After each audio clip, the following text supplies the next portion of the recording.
جنت کو اللہ تعالیٰ نے انسانوں کے لیے پیدا کیا ہے، انسانوں کے لیے اس کو سنوارا، انسانوں کے لیے اس کو خوبصورت بنایا ہے۔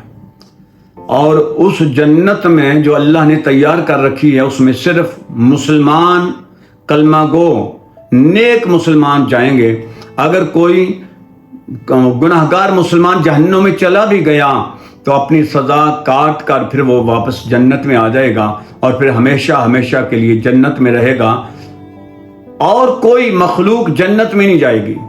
جنات جو مکلف ہیں عبادت کے، نیک جنات کو اللہ تعالیٰ قیامت کے دن نیست و نابود فرما دے گا، اور گناہ گار جنات کو اللہ تعالیٰ جہنم میں ڈال دے گا۔ جنت میں فقط نیک مسلمان جائیں گے، مومن جائیں گے، اولیاء اللہ جائیں گے، انبیاء علیہ السلام جائیں گے۔ یہ جنت اللہ تعالیٰ نے انہی کے لیے بنائی ہے۔ ہاں البتہ قرآن و حدیث کی روشنی میں دیکھا جائے تو چند ایک جانور بھی ایسے ہیں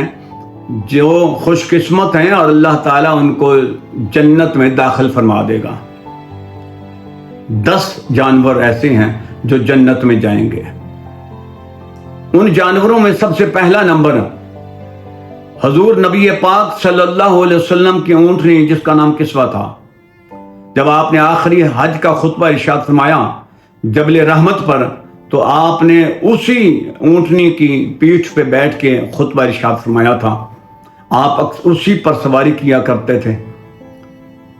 وہ اونٹنی جنت میں جائے گی۔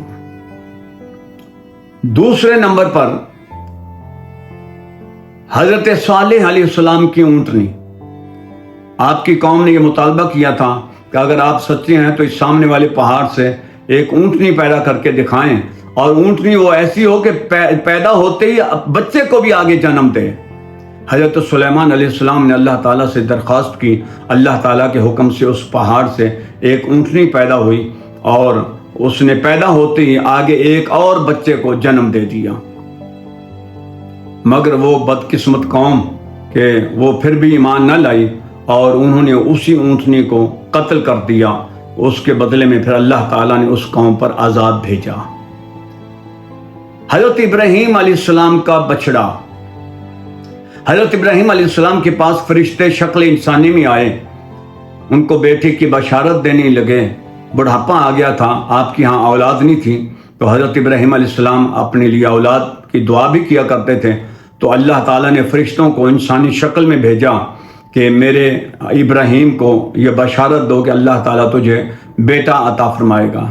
اور ساتھ ہی دوسرا کام یہ بھی انہوں نے کرنا تھا، حضرت لوط علیہ السلام کی قوم پر عذاب بھی نازل کرنا تھا۔ یہ 2 کام وہ فرشتے کرنے آئے تھے۔ تو جب وہ شکل انسانی میں پہلے حضرت ابراہیم علیہ السلام کے گھر آئے تو حضرت ابراہیم علیہ السلام نے یہ خیال کیا کہ یہ مہمان آئے ہیں، تو حضرت ابراہیم علیہ السلام نے بن پوچھے ان کے لیے ایک بچڑا ذبح کر دیا تھا،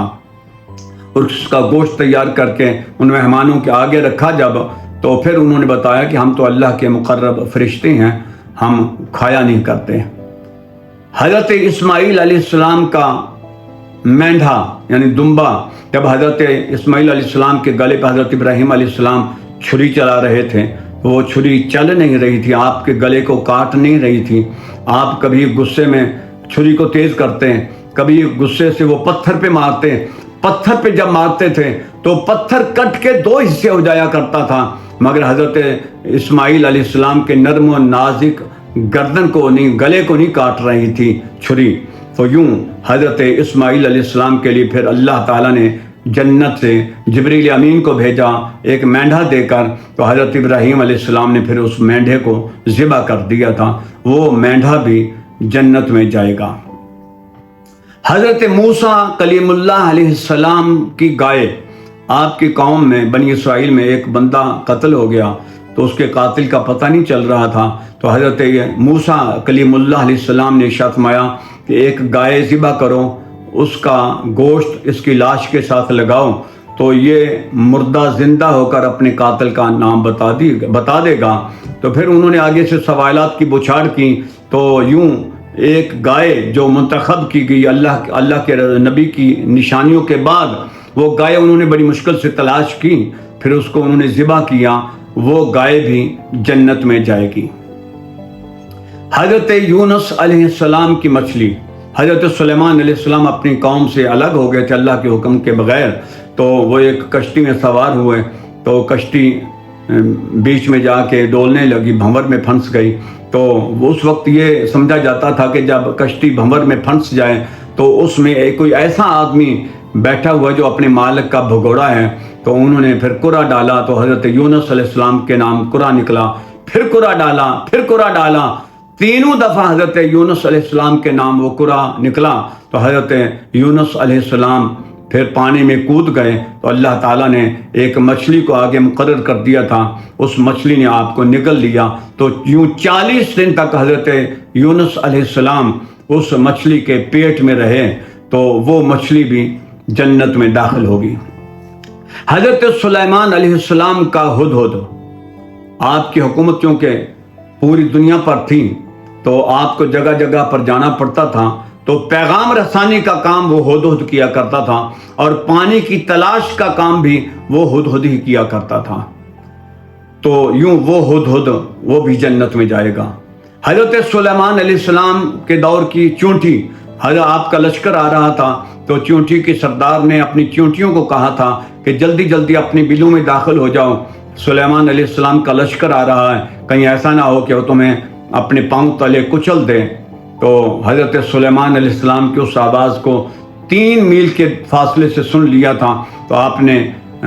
اس کی بات کو سن کے مسکرایا بھی آپ، اور پھر قریب آ کے آپ نے اس چونٹی کو اپنی ہتھیلی پہ رکھ کے اس کے ساتھ گفتگو کی تھی، باتیں کی تھی، وہ چونٹی بھی جنت میں جائے گی۔ حضرت عزیر علیہ السلام، بخت نصر بادشاہ کا دور تھا، تو وہ وہاں سے ہجرت کر کے اس کے ظلم سے نکلے، اور وہ اس